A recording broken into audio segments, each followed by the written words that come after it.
ರಾಜ್ಯಾದ್ಯಂತ ಜೈಲುಗಳಲ್ಲಿ ವಿಚಾರಣಾಧೀನ ಕೈದಿಗಳ ಡ್ರಗ್ ಪರೀಕ್ಷೆಯನ್ನು ನಡೆಸಲಾಗ್ತಾ ಇದೆ. ಜೈಲಿನ ವೈದ್ಯರಿಗೆ ಡ್ರಗ್ ಪರೀಕ್ಷೆ ಕಿಟ್ ಕೊಟ್ಟು ಪರೀಕ್ಷೆಯನ್ನು ಮಾಡಲಾಗ್ತಾ ಇದೆ. ಪರೀಕ್ಷೆಯಲ್ಲಿ ಕೈದಿಗಳು ಡ್ರಗ್ ಸೇವನೆ ಮಾಡಿರೋದು ಪತ್ತೆಯಾಗಿದೆ. ಸದ್ಯ ಪಾಸಿಟಿವ್ ಬಂದವರನ್ನ ಪ್ರತ್ಯೇಕವಾಗಿ ಇಟ್ಟು ಚಿಕಿತ್ಸೆ ಕೊಡಿಸಲಾಗ್ತಾ ಇದೆ. ಪಾಸಿಟಿವ್ ಬಂದ ಕೈದಿಗಳ ಸ್ಯಾಂಪಲ್ ಮತ್ತೆ ನಿಮ್ಹಾನ್ಸ್ಗೆ ರವಾನಿಸಲಾಗಿದೆ. ನಿಮ್ಹಾನ್ಸ್ನಿಂದ ರಿಪೋರ್ಟ್ ಬಂದ ನಂತರ ವ್ಯಸನದ ಮಟ್ಟವನ್ನು ನೋಡಿ ಚಿಕಿತ್ಸೆಯನ್ನು ಕೊಡಿಸಲಾಗುತ್ತೆ. ಯೂರಿನ್ ಸ್ಯಾಂಪಲ್ ಪಡೆದು ಕೂಡ ಡ್ರಗ್ ಪರೀಕ್ಷೆಯನ್ನು ಮಾಡಲಾಗುತ್ತೆ.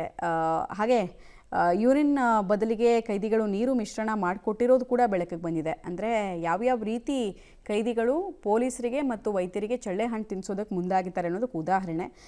ಮತ್ತು ಟೋಟಲಾಗಿ ಎಷ್ಟು ಜನ ಒಳಗಡೆ ಇದ್ಕೊಂಡು ಡ್ರಗ್ ಸೇವನೆ ಮಾಡಿದ್ದಾರೆ ಅನ್ನೋ ನಿಖರ ಮಾಹಿತಿ ಇಲ್ಲ. ಆದರೆ MDMA, ಗಾಂಜಾ, ಹೆರಾಯಿನ್, ಕೊಕೇನ್ ಸೇರಿದಂತೆ ಒಟ್ಟು 5 ಮಾದರಿಯ ಡ್ರಗ್ ಸೇವನೆ ಪರೀಕ್ಷೆಯನ್ನು ಮಾಡಲಾಗ್ತಾ ಇದೆ.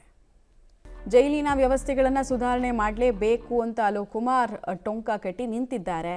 ಅದಕ್ಕೆ ಕೆಲವು ಸಲ ಅವ್ರಿಗೆ ಜಯ ಸಿಗ್ತಾ ಇದೆ, ಕೆಲವು ಸಲ ಆಗ್ತಾ ಇಲ್ಲ. ಅದು ಈಗ ಡ್ರಗ್ ಪರೀಕ್ಷೆ ಎಲ್ಲ ಆಗ್ತಾ ಇದ್ದಿದೆ. ಡ್ರಗ್ ಪರೀಕ್ಷೆ ಕೇವಲ ಯೂರಿನ್ ಸ್ಯಾಂಪಲ್ಸ್ ಮಾತ್ರ ಆಗಲ್ಲ, ಹೇರ್ ಫಾಲಿಕಲ್ ಟೆಸ್ಟಿಂದ ಕೂಡ ಆಗುತ್ತೆ.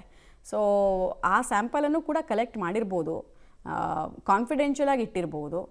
ಡ್ರಗ್ ಪರೀಕ್ಷೆಯಲ್ಲಿ ಇವರು ಸೇವನೆ ಮಾಡಿದ್ದಾರಾ ಇಲ್ವಾ, ಎಷ್ಟು ವರ್ಷದ ಹಿಂದೆ ಸೇವನೆ ಮಾಡಿದ್ರು, ಎಷ್ಟು ತಿಂಗಳ ಹಿಂದೆ ಸೇವನೆ ಮಾಡಿದ್ರು ಅನ್ನೋ ನಿಖರ ಅಂಶಗಳು ಕೂಡ ಸರಿಯಾದ ಟೆಸ್ಟ್ ಮಾಡಿದರೆ ಸಿಗುತ್ತೆ. ಬಟ್ ನೋಡಿ, ಅಲ್ಲೂ ಕಳ್ಳಾಟ.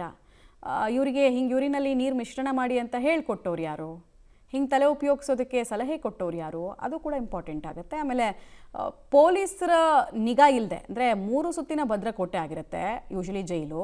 ಆ 3 ಸುತ್ತಿನ ಭದ್ರಕೋಟೆಯನ್ನು ಭೇದಿಸಿ ಇವ್ರ ಕೈಗೆ ಡ್ರಗ್ಸ್ ಹೋಗ್ತಿರೋದಾದರೂ ಹೇಗೆ ಅನ್ನೋದೇ ಉತ್ತರ ಸಿಗದ ಪ್ರಶ್ನೆ ಆಗಿದೆ.